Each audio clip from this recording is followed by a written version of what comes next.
Welcome to episode 22 of the House of Goudians. So this is the final episode for season 1. I decided to cut it short by 2 episodes purely because there's just so much that I'm wanting to do in preparation for season 2, and I need a bit of time to sort of get some of those projects and prep work done. So yeah, it just gives me about 2 months break in which to start preparing and get things properly in place for season 2. Some changes and that kind of thing in the bedroom, so it should look quite different the next time you see me. But anyway, so the final episode, just a quick update on our rescue bird. So I'm going to nickname it Rescue. This is the yellow chick that we spoke about in the last the last episode that we rescued, that was near death from freezing.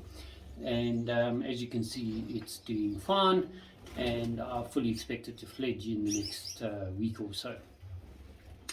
We then, for this particular episode, we're going to look at the results for the season as it stands. We do have about 5 more nests roughly, that could still give us some youngsters, but basically with me deciding that today is the last episode, I'm going to give you an update as it currently stands in terms of pairs that have bred, because if any of the remaining pairs do breed, it's repeat breeds.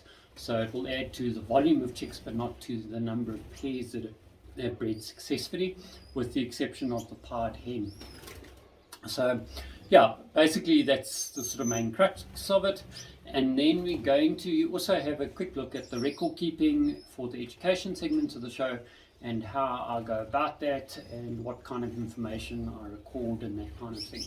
So yeah, I hope you've enjoyed the season so far. Just a quick note, so that you don't miss the beginning of season 2, please can I ask that you hit the subscribe button if you haven't already. At this stage I don't know the exact date that I'm going to be posting that first video, and I wouldn't want you to miss out. It doesn't cost anything to subscribe if you're not familiar with how YouTube works.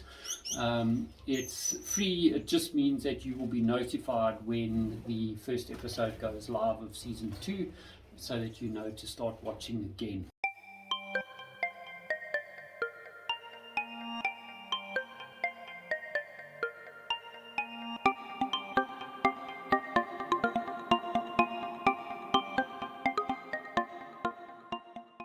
One thing I'd like you to take a sort of conscious awareness of, shall we say, is that I would like you to notice the number of first year birds that didn't breed versus the number of second and third year birds that did breed. So for the red-headed pair, we had 2 pairs. We had a second year pair and we had a first year pair. The second year pair, unfortunately, the hen I don't think was quite in condition, or there was something wrong with her going into the breeding season. So she never showed any interest in breeding whatsoever, and you'll remember that I then swapped the cockbirds quite deep into the season, around about episode 16 I think it was, and shortly after I did that, you'll remember that we lost the one bird. So it's unfortunate, but it tells me that the fact that she died so soon after the move was that there was something in fact wrong with her. The first years, they didn't get their act together at all, so we didn't produce anything there. On the orange-headed pairs, that's where we had our first successes, and Odo and Josephine produced a couple of chicks for us, and then we went on to use them to foster some of the yellow Gouldians. So yeah, all in all, they did a great job of raising chicks this season, and they are busy with a final round of their own for this particular year. So we may still get some more out of them. I'll update you in terms of season 2. But the point that I'm making is that as a second year pair, they did exactly what they were supposed to do. They incubated well, they raised their chicks, and we've got something to show for our efforts. Viorica and Alfonso, on the other hand, was our first year pair of orange heads, the normals. Very nice pair, but they didn't fall eggs. There was a lot of infertile eggs, and then they didn't incubate eggs. So once again, it comes down to maturity and experiencing. And yeah, so needless to say, we didn't have any luck with them. The black-headeds, so So there we also had a first year pair, Louisa and Charlotte, or Louisa and Charlotte should I say, and they attempted to breed. So the first round they didn't feed the chicks, which once again comes down to inexperience as a first year pair. And then the second round they would have, in all fairness to the first years, they would have probably have raised those chicks to fledging, but that was when we had load shedding, and unfortunately those chicks went too long without being fed because it was the first night without the parents as it happened, and as a result they just couldn't make it right through the night from 6 when the power went out right until the next day when the sun up. So they didn't have the benefit of the night lights and that kind of thing. I was away at the time. So you can understand what went wrong there. I will be looking for at least one, possibly two more pairs on that front. And yeah, you know, bottom line is on the blackheads that all the first years let us down, and we didn't have any success on that side. Moving on to the mutations now, and that's where, like I said, I've been busy with projects for a while, so I had a couple of second year pairs that we used, and you'll see the successes starting to mount up on that side. So one of the success stories in that we bred some blues. In all fairness, we did foster them, and those, it was interesting in that I spoke, I think it was episode 4 or 5, about how weak the blues were in South Africa as a mutation, and every single chick that was visually a blue bird didn't make it from that clutch. We had 2 youngsters. One is a normal looking youngster, obviously it's split for blue because the dad's a blue, and its sibling was a dilute because the cockbird is a pastel blue. So it was a single factor yellow, in other words, and that bird, when it came out the box, didn't look great, and unfortunately that didn't make it, but its sibling is looking fantastic, and I'm glad to say is taking after the mom in terms of type. So yeah, quite happy in terms of that. Obviously we would have liked more, but yeah, we'll have to see what sort of happens next year if we have the same sort of mortality rate with the babies, and take it from there. What I will do though with that split for blue is look for a nice blue hen for him, or ideally a split for blue hen, from someone that I trust, that I know it's a legitimate split, and a split to split pairing should give us youngsters that are a lot stronger, and therefore we should have some better results. In terms of our yellow projects, I had successes there, and once again it was the second year that gave us one of the chicks, the second year cock I mean, and then our first year cock I fostered the baby, so it wouldn't have bred successfully, but we did get some youngsters out of that round. So yeah, the point is we have a couple of yellows to show for our efforts, and the yellow project is off to a fairly decent start. I will once again be needing to add in some additional birds just to keep things unrelated, and ideally what I'm going to do is any surplus birds from the majestic side, I will then utilize those birds with them, so that we breeding back to quality and we can slowly improve the quality. Although I must say the one pair of yellows that did breed for us, or we've got chicks from should I say, their quality is absolutely great, so yeah, I'm not too worried about that at this point, but we are getting there. We then looked at the yellow rum side of things, and the yellow rums, it was the exception to the rule in that it was a first year cock and hen, but they were actually brilliant parents. I can't fault them, and it shows you that although the general rule, and you'll see by the percentages what I'm talking about, is that first years don't make great parents, but there are those exceptions. So yeah, you might take a chance and be lucky. I'm not saying that you can't breed first year birds, but generally speaking you're more likely to have sort of upset and failure than you are to have success, and that's the point that I'm trying to get to. All right, and then the next project was that we wanted to see if we could replicate our pieds. The pied bird, though, we had a single hen. Her father was quite an old bird, and normally I wouldn't have tried to breed him again, but because of the fact that I wanted to try and produce more of her, we took a chance. He didn't fall any eggs, unfortunately. His fertility has already dropped off as an old bird. So, we can understand that and sort of ignore that exception to the rule that non-first year birds breed well. It's past that sort of 4-year mark where I normally breed a bird.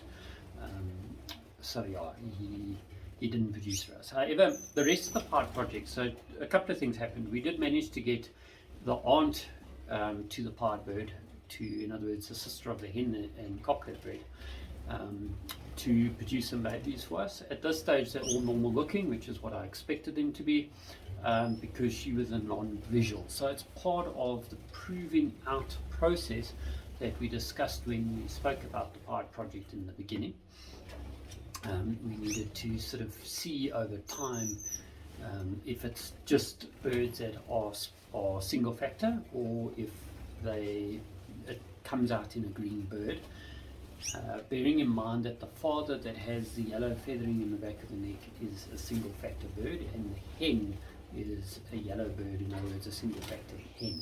So therefore, both of them have the yellow gene in their genetics, and that could be part of the key to that project. The hen herself, in terms of the pieds, was a first year, and once again we haven't had any success with her. Late now in the season I did put her with that yellow cockbird that did full eggs for us, in the hopes that we might just get a round out of her, and I can then hopefully foster those out under one of our second years that are still breeding. But I'm not holding out much hope at this stage. It's very late in the season to be repairing a bird, although they are showing a lot of interest in the box and a nest has been built. So we'll see if they do manage to breed for us, and then take it further. One thing I forgot to mention, and it goes with the next project in terms of the white breast, is that when trying to prove out your normal bloodline, well, in this case our majestic bloodline, but our wild type birds, let's put it that way, you have to test breed every now and then to make sure that you haven't ended up with mutations sneaking into your project. So one of the test breedings that we did this year was to a white-breasted bird to check for white breast, and so far all the chicks seem to be normals, although they haven't started colouring up yet. So I'm purely going based on experience in terms of a slight nuance on colour difference on feathers with young chicks, but we will only know for sure in another couple of weeks' time, when those chicks start colouring up, whether any of them have proven that the cock is possibly split for white breast, in which case Odo and Josephine's chicks will be called into question in terms of their pure normal side of things. So yeah, we'll have to see what happens, and in season 2 I'll be definitely sort of letting you know whether we have got our first sort of proven normal line, or whether it's back to the drawing board in a way with that particular project. So yeah, that's kind of where we're at this stage. So yeah, basically on the mutation side we've had some level of success across the board, but almost every single one of those projects had at least one second year pair in the mix, and hence we had some successes. Our first years, as you can see by the next slide, was actually only 12.5% of our pairs bred successfully, and that was our yellow rumps, and a combo of a second year to a first year. The second year birds, on the other hand, was 71% success rate. So there's a massive difference between first year birds and second year birds, and for that reason I have no doubt that that season 2 of the House of Gouldians, we're going to have a bumper season. I committed to you that I would show you the highs and the lows in the early part of the season, and that's why I'm telling you the results. A lot of people might look at it and say, oh yeah, this guy doesn't know what he's doing, he hasn't bred well, but I've proven a lot of the theories and discussions that we've been having and that kind of thing, and that is the whole point, because the channel is aimed at helping you guys who are new to the hobby to find your feet, to realize what not to do, and pick up tips on what will help you. And ultimately, the idea is to grow the hobby as a whole and try and get more people onto the show bench as well. So from that perspective, I'm quite encouraged by our overall success in season 1, if you like, because we've proven out some of our birds in terms of, we know that our hen of the blue pair is a split for blue. We know, well, we think we know that the orange heads are pure. We'll know for sure in another month or so. And then we've bred some of the birds that we wanted to. In terms of the majestic bloodline, we've got a long way to go. And, we said we were starting that bloodline, and season 2, we will then be able to start making other decisions. But from season 3, once we've got some youngsters to show for it, we'll be in a lot stronger position overall. So let's see how season 2 goes of the show. For the education segment today, I wanted to chat to you about record keeping. So I know it's not the most exciting topic, but given that it's the end of the season and that we're all human and forget things, it's vitally important to keep track of what you bred, who they were from, what the mutations were, and all that kind of thing, so that you're able to then correctly pair your birds and utilize your birds when they're second years. So 2 years from now, you're going to forget things, and that's why it's so important to keep accurate records. So let's move on to the education segment.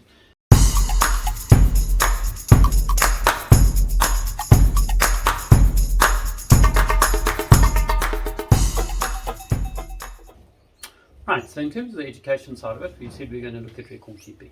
So the first part of it is that I keep accurate records in the bird room itself. So this is an example of the breeding card that we use. It's available to the club, and a lot of the guys within the club do use it, but a lot of the guys have their own version of this. So basically on this card, I would write down who the parents are, their ring numbers. I would then keep track of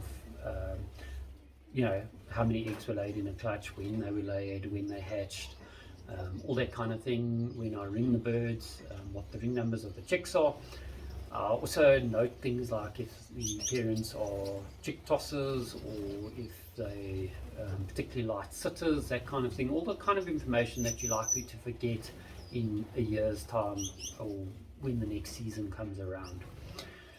Step 2, I make sure that I ring every chick. Now, you'll see in the slide that I'm about to put up that you get a lot of information on a club ring. So you've got your club number, the club itself, should I say, which is in this case the GFC, or Gouldian Finch Collective.